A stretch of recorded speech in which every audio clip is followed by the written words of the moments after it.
Salut et bienvenue dans cette nouvelle vidéo. Dans la vidéo précédente, nous avons vu comment utiliser les classes pour afficher la liste de nos templates. Donc nous avons vu les vues génériques. Ce que je vous propose aujourd'hui, c'est d'intégrer le système de commentaires comme vous le voyez ici. Mais nous n'allons pas le faire exactement comme ce qui est représenté ici. Si vous regardez bien, il y a ce qu'on appelle les réponses aux commentaires. Donc ce commentaire est la réponse à ce commentaire. Puisque cette formation est faite pour les débutants, je pense qu'il est primordial ou bien qu'il est prudent pour nous de s'arrêter d'abord sur des simples commentaires. Et dans les prochaines formations, nous verrons comment intégrer les réponses aux commentaires. Dans un premier temps, nous allons d'abord aller au niveau de notre base de données, aux modèles, intégrer une table qui va nous permettre de stocker nos commentaires. Ok, je viens juste en dessous des posts. J'ai réduit comme ceci mon terminal. 1, 2, ok. Il dit classe comment. Bon, je vais retirer le S. Models pour models. Ok. Par la suite, chaque commentaire aura un nom d'utilisateur, name ou username. Je préfère username sera qui va hériter models pour charfield. Ok, max length, je vais le mettre à 100. Ok, l'email. Ok, je fasse comme ça. L'email peut être à 200 parce que nous avons parfois des emails très longs. L'adresse email. Et par la suite, nous avons le contenu qu'il va appeler body. Qui sera la model.test field. Ok, et created qui sera la date de création, model ou datetime field. Auto now at, je vais dire trop, ça prend la date automatique. Update it, model pour data field également. Auto now trop. Ok, et définit donc la méthode string str qui va retourner un self pour. Ok, lorsqu'on veut ajouter un commentaire à une publication ou à un élément, le commentaire doit être particulièrement lié à cet élément. Donc nous devons commenter un post, et si nous devons pour commenter un post, il est donc indispensable de lier chaque commentaire à une publication. Là je vais venir ajouter le premier champ post qui sera égal à model.foreign-key qui est one to many. Donc une publication peut avoir plusieurs commentaires, mais un commentaire ne peut pas avoir plusieurs publications. Raison pour laquelle je le mets foreign-key qui est one to many. Je mets la table tout, vous avez vu ici tout, je mets la table qui est la table post. Je mets on delete qui est obligatoire. On delete qui est égal à models pour cascade, pour dire lorsque je supprime un post que ces commentaires sont également supprimés au niveau de notre base de données. Et je mets related name, je vais mettre, c'est mieux, comments avec S, et sauvegarde. Après avoir sauvegardé, bon, je peux retirer le type de retour. Ok, self pour post qui est ce champ-ci. Pour je récupère le titre de notre publication, title. Qu'est-ce que j'ai fait? J'ai dit self pour, puisque je suis dans une méthode au niveau de notre classe, pour utiliser l'un de ces attributs, je dois utiliser self pour dire, bon, je récupère l'attribut post. Et nous savons que post est directement lié à la table post ici. Et pour récupérer ce champ, je dois donc automatiquement passer par post, qui dit post.title. Ça va me renvoyer le titre de notre publication. Je sauvegarde. Ok, je n'ai plus le en bas. Ce que je dois faire, au lieu d'arrêter mon serveur, je vais donc diviser mon terminal en deux. C'est ce qui est très bien avec VS Code. J'active donc mon environnement virtuel. Conda activate. WebDev. Ok, j'ai dit Python manage.py. Au lieu de run server, je vais dire make migrations. Ok. Et par la suite, je vais donc appliquer mes migrations. Python manage.py. Je vais mettre migrate. Mes migrations ont bel et bien été appliquées. Nous avons créé notre table commune dans notre base de données. Ce que je dois faire, c'est de créer un fichier à la racine de mon application bloc qui va s'appeler form, puisque nous aurons besoin d'un formulaire. Quand je viens dans mon template, il y a un formulaire qui nous permet d'ajouter les commentaires. Ok, je vais dire form Django Django import forms de classe appelé comment form qui va arrêter de forms pour modèle form pour modèle form. Pourquoi? Parce qu'une table au niveau de notre base de données qui s'appelle comment avec les différents champs qui ont déjà été créés, donc inutile de recréer ces différents champs ici. Nous allons donc plutôt hériter de ces différents champs. Ok, j'ai dit classe meta modèle doit être égal à comment. Je vais importer comment. Ok, comment ne se signale pas. Je me rassure que cela est en majuscule. Ok, et dit depuis ce package en mettant point récupère-moi modèles et ensuite tu m'importes la table comment. Le tout est joué. Je mets le champ filtre. Le champ filtre fait référence aux différents champs qui seront affichés. Ça peut être un tuple ou une liste. Je vais aller sur la base des listes. Je mets username. Ensuite, je mets email, les champs qui sont affichés. Et ensuite, par la fin, je mets description. Je fais l'erreur ici. Ok. Ok. Et mets donc body. Body qui est le contenu de notre commentaire. Ok. Par la suite, je viens donc dans mon contrôleur. Je suis donc au niveau des post details. Juste après la récupération de la publication, je vais donc récupérer la liste de mes commentaires. J'ai dit comment, déclare variable comment. Désolé, je l'ai mal écrit. Comment sera égal à comment. Je branche sur la table comment. Point object. Point all. Ok. Je me rassure que comment a été importé. Ok, nous avons la comment qui a été importée automatiquement. Je déclare donc une nouvelle variable new comment. New comment qui sera égal à unknown. Ok, j'ai dit if request pour méthode, si la méthode de requête request pour méthode est égal à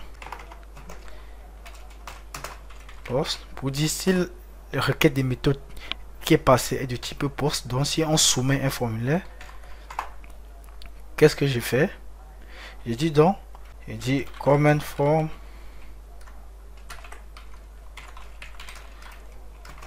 sera égal à common form que nous l'avons écrit dans le module forms. Si vous vous rappelez bien, on avait la common form, notre formulaire que nous allons générer.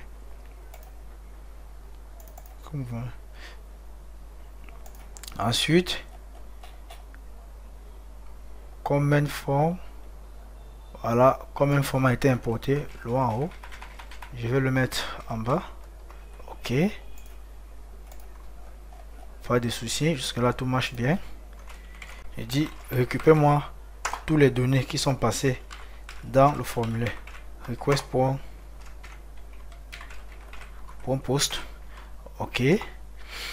Il dit if, si le formulaire est valide, si common form is valide, la méthode valide, alors crée le commentaire. Je vais dire new comment. Donc je crée le commentaire. New comment sera égal à comment form.save, mais je vais donc passer commit qui est du type booléen. Commit égale à false.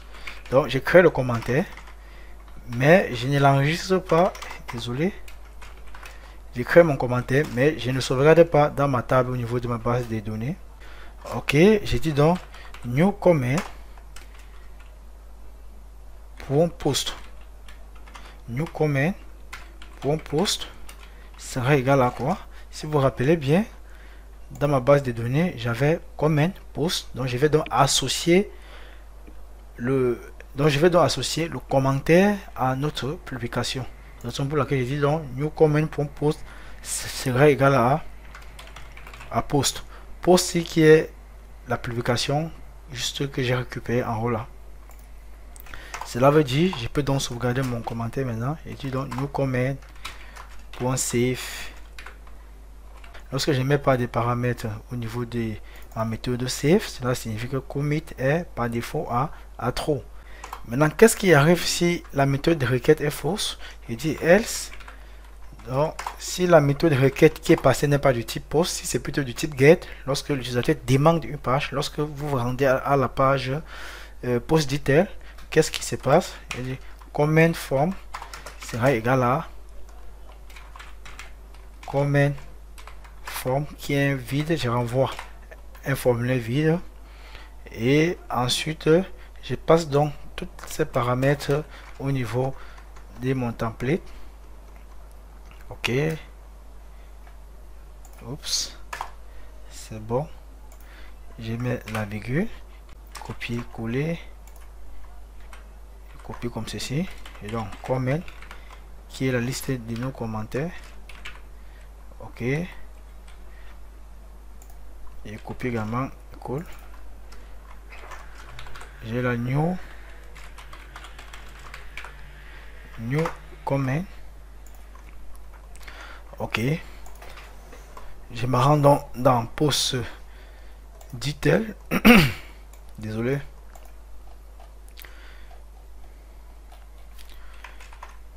Je vais actualiser pour voir si tout fonctionne parfaitement bien. Ok, tout fonctionne bien. Juste une publication. Je vais donc afficher le nombre de mes commentaires ici. Username, publish, post.body, section, article. Ça c'est quelle section? Voilà, section de discussion.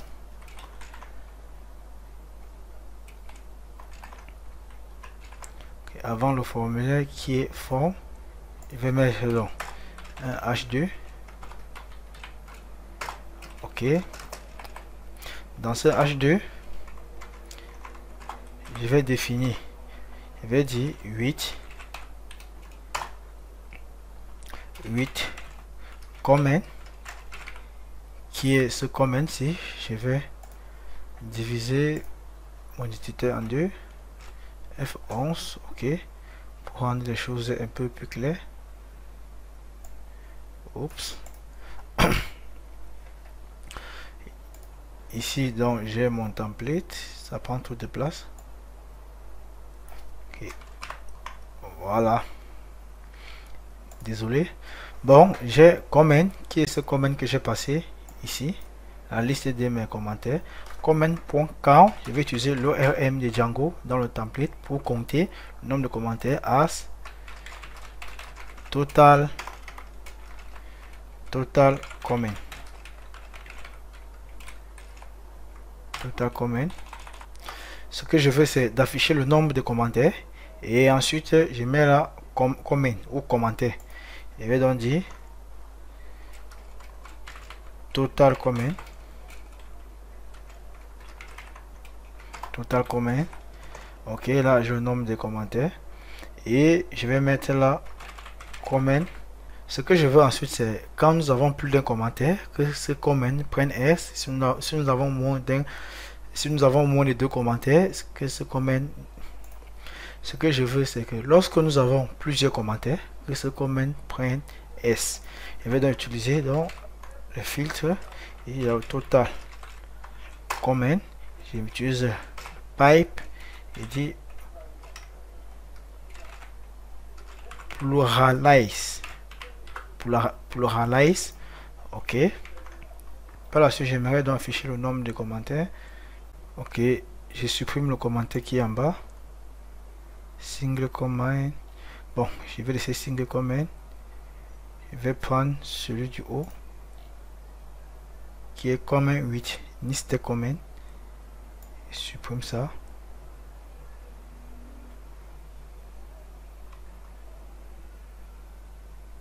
Ok, c'est bon. Je réactualise. Ok, j'ai juste un commentaire en bas. Ce que je dois faire par la suite, ça. Ok. Je copie ça. Je vais boucler ici. Il dit for comment. For comment. Pour chaque commentaire dans la liste de nos commentaires, j'affiche d'abord ceci. Quand je sauvegarde, je viens, rien ne s'affiche. Nous avons juste notre ancien commentaire qui est statique parce que je n'ai aucun commentaire pour l'instant dans ma base de données. Je vais venir là, 127.0. Je mets là /admin.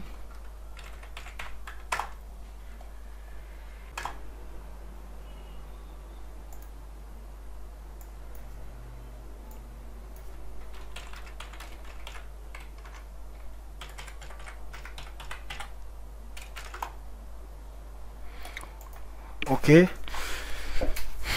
je ne vois pas la liste de mes commentaires. Je rentre dans mon fichier admin. Autant pour moi, mon module admin, autant pour moi. Ok, je dis classe comment qui va hériter de admin pour modèle admin et liste display.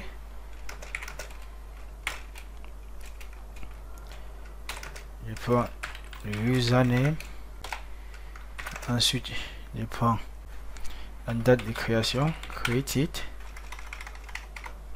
je prends l'email et je prends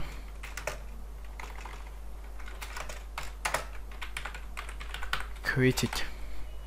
Place là mon décorateur, admin.register, passe mon modèle, comment, auto import, comment a automatiquement été importé, et sauvegarde, et j'ai réactualise pour voir.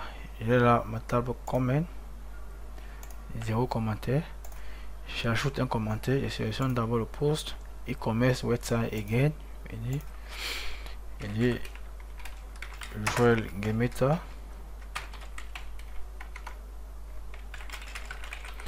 Ok, l'email je mets Joël, je vais zoomer pour que cela soit clair. Joël @gmail.com. Ok, dit ceci est juste un commentaire. Je m'en fous de l'orthographe, c'est pas grave. Et sauvegarde. Je reviens au niveau de mon comment. Là, j'ai un deuxième commentaire, ça veut dire que cela fonctionne parfaitement. Et vous avez là un commentaire, donc one comment. Je peux également ajouter un deuxième commentaire. Toujours sur e-commerce website again, ça. Et add comment, post. Bon, pour ceci, je mets proxy dev. Là, je mets joël@gmail.com et second comment et sauvegarde. Là, vous avez vu, nous sommes passés à 2 commentaires et notre mot comment a pris S et nous avons là 3 commentaires. Je vais supprimer le commentaire statique qui était là en haut. Voilà, ce commentaire statique. Et nous avons là, j'actualise, nous avons nos 2 commentaires. Je vais donc ajouter une margin button pour les commentaires du bas. Margin button, je vais mettre à 2 pour que les commentaires ne soient pas trop serrés. Ok, il y a légèrement l'écart ici. Comment name, j'ai mis le nom de celui qui a commenté. Je vais dire comment pour username, comment sans S. Quand on dit comment S, ça veut dire c'est la liste de nos commentaires, le query set. Ok, maintenant le body, le code de notre commentaire qui est le body. Je vais mettre là comment pour body. Joël Meta, ceci juste un commentaire. Proxy dev a dit que et second comment, les gars, tout fonctionne à merveille. Ce qui nous manque à faire donc c'est d'intégrer notre formulaire. Je crois que cette vidéo est déjà assez longue. Nous allons voir comment générer notre formulaire automatiquement avec Django dans la prochaine vidéo. D'ici là, portez-vous bien. Peace.